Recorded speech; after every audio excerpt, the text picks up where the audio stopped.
What's going on, guys? This is Blues FPL and welcome back to another Fantasy Premier League video on my channel. I haven't been able to post a video in the last few weeks, but now I'm back and I'll have another video coming out later this week going over my Game Week 9 team selection and captaincy.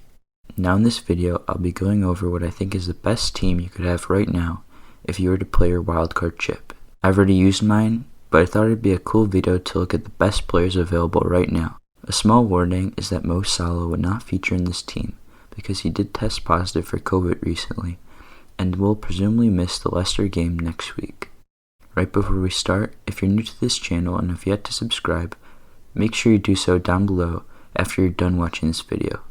I'll be posting at least one video every week from now on, so make sure you don't miss out. Without further ado, let's get into the video. So for starters, I want to discuss this team in sections, with the goalkeepers and defenders in one part, and then the midfielders and forwards in the other. In net, my starting goalkeeper and one I'd recommend very highly to everyone is Martinez from Aston Villa. They have the best fixtures out of any team for the next 7 game weeks, and will most likely have a double game week somewhere in there, because they did not play in game week 1. Overall, they are defensively solid even against the big teams, and I definitely recommend having at least one Villa player in defense. Alongside him, we have Fraser Forster from Southampton. He's their backup keeper ever since Gunn was loaned out to Stoke. I currently have Steer from Villa, but at this point I would not recommend getting him in, since it seems like Heaton might come back soon and replace him as a second option, and also having 2 Villa keepers just limits your Villa player selection to only one more. If you don't want to have Forster, because you think you might need 3 Southampton options down the line, I'd recommend getting a different backup from a team like West Brom with Button, where you know there's no way you'll ever need 3 of their players at any point of this season. Let's move on to the defense, where at the start of the season, I'd say it's pretty cheap. But now looking at it, with Liverpool's poor defense and having 4 out of 4 of their starters injured, I would say that's a pretty good back line with all great options. Starting with Lamptey. He's been phenomenal attacking-wise and sometimes is even higher up in the forwards during parts of the game. Even though he has a bad fixture run for the next couple of games, you can never count this man out of getting an attacking return.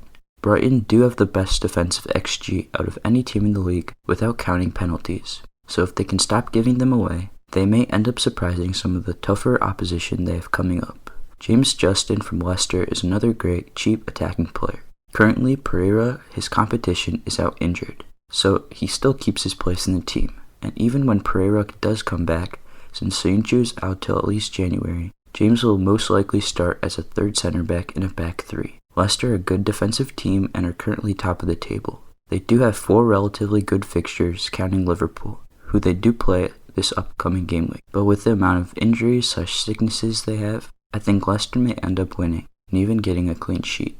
Now for the third cheap defender, I've chosen Koufal from West Ham.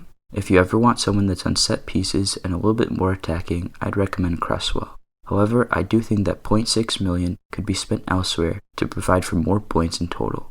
If you want a differential West Ham defender, I'd say to go for Masuaku. He's not as attacking as the other 2, but if he does get an attacking return, he could take away all 3 bonus points. Now West Ham do not have the greatest upcoming fixtures, but if you see them getting past the next 6 game weeks with at least 2 or 3 clean sheets, I definitely recommend getting in one of their defenders, since they do have an easier run of games from game week 15 to game week 24. The next defender, Ben Chilwell, is 100% transfer in. He's been so attacking on a defensively solid Chelsea team, and I think he could get the most points out of any defender this season. On set pieces, he's a big threat close to the left post every single time. Also, during the game, he's so involved with the attack, providing crosses as well as getting into the box and getting chances to finish a rebound. Even if you're not wildcarding, I would definitely recommend to bring this player in as soon as possible. The last defender is João Cancelo. Now I know this may be a risky pick since nobody is a guaranteed starter in a Pep team besides the goalie, but with his attacking potential and City's amazing run of games, I think that he could provide many points in game weeks to come, with clean sheets as well as some attacking returns. If this transfer does not work out and he does not start, at least you have 4 solid starters that could all return big points. Next, we move on to the second part of this team, the attack.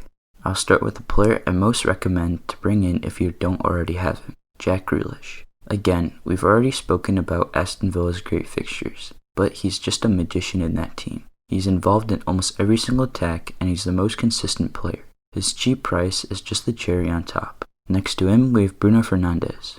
I understand that Manchester United have been very inconsistent so far this season, and they only seem to do well in away games. But Bruno is the main player in that team. Like Grealish, Fernandes is involved in every single attack, and takes penalties, which is so crucial because if a player is having a bad game, they can still return if they score a penalty. If you have spare money in the bank, he's the perfect replacement for Son, with the midfielder not being active in attack recently, and having bad upcoming fixtures. Alongside him, I've chosen Kevin De Bruyne for Manchester City. Like I said earlier, with Cancelo, City have great upcoming fixtures, and now that Salah seems to be missing at least one Premier League game, I'll definitely replace him with Kevin De Bruyne if you think that Manchester United will do poorly. KDB is probably still on penalties, even though he did miss one against Liverpool last game week.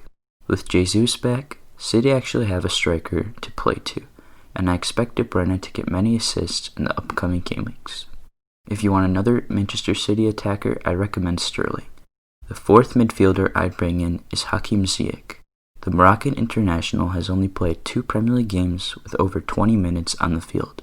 However, he has gotten 1 goal and 3 assists in these last 2 games, and I feel like I'm repeating myself over and over, but these are the types of players you want to target. His vision is world class, and he can provide a moment of magic at any period in the match. His price is also on the cheaper side, compared to the likes of Fernandes and De Bruyne. Now the last player in the midfield is Souček. You can honestly get in any playing cheap midfielder, such as a Bissouma. I've opted for him since he does have the best attacking presence out of any midfielders cheaper than 5 million. On top of that, since West Ham have already played so many tough teams early on this season, I think that if you bring him in now, you could keep him all season long, and he'll continue to start and get attacking returns once in a while. Finally, we go to the forwards. On the left is Dominic Calvert-Lewin. If you don't have him at this point, I would not recommend to bring him in, since he is pretty expensive. The next 3 fixtures look very good for Everton, and he's just been so consistent for them that I think he has to be in this wildcard team. Alongside him is Harry Kane. Now you could opt in for Jamie Vardy, who is slightly cheaper and does have better upcoming fixtures, but he just relies on penalties so often that I think if you already have Harry Kane, just stick with him. He's on penalties, which is a trend you see is very common in this team. Even though Spurs have tough fixtures in the next 6 to 7 game weeks, they may still play very well, and if there is someone on that team that's going to score, it's probably Harry Kane. My last player I've selected is Ollie Watkins, the third and final Villa player. Again, their fixtures are just amazing, and recently Watkins has been returning, so I think he's the best pick at this price. If you cannot get him in because you have 2 Villa keepers like me, there are plenty of other choices in his price range. These include Patrick Bamford from Leeds, Che Adams from Southampton, Callum Wilson from Newcastle, who is currently injured but may be back in time before the next game, and Mikel Antonio from West Ham, who's also injured. Right now, as I'm recording this video, this team has a total value of 100.8 million, but it will cost you differently depending on which players you've already brought in.